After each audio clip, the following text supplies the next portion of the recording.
sân bị say những kế nè bà ha bà ấy cái này lấy tay ta ban lan option quạt nè mặc rương nè chỉ một pet kia morning zone đập pi po từ đó cô mình lấy bị say mình tên bằng phone tâm tayผมmấy phone từ lá chiêu của nó bằng phone đượcตัวban lan để miền option bị sayแบบnè bằng phone này mà mơ ban nó cả khi auto anh ấy bị say trong than này miền option cái chợ ô tô cái đó hay option bị say những kế nè bà ha bà ấyอันนี้ option បើកដបបងប្អូន Yes ចំពោះ Kia Morning ចកូតរបស់វាគឺធំស្រួលបើកកពតកែបអីមកអេមបងប្អូនស្រួលបើកណាពួក Kia Morning ប្រចកូតវាធំពួកឆ្នាំខ្ពស់អញ្ចឹង option របស់វាក៏ខ្ពស់ដែរ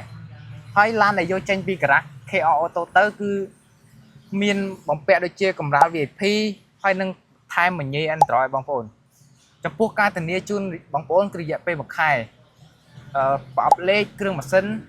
ហើយនឹងទឹកថ្នាំបើទឹកថ្នាំស៊ីនសឹងតែ 90% បងប្អូនស្អាតណាស់បើបងប្អូនចាប់អារម្មណ៍ឡានមួយគ្រឿងនេះអាចតាក់ទងតាម Telegram TikTok ឬ Facebook Page ក៏បានដែរបើបងប្អូនមកមើលដល់ទីតាំងផ្ទាល់នៅ Garage KR Auto គឺមានការបញ្ចុះតម្លៃពិសេសជូនបងប្អូននឹងមានការធានាជូនបងប្អូននឹងរៀបចំជូនបងប្អូនមកស្អាតគឺថាយកទៅដល់ពេញចិត្តហ្មង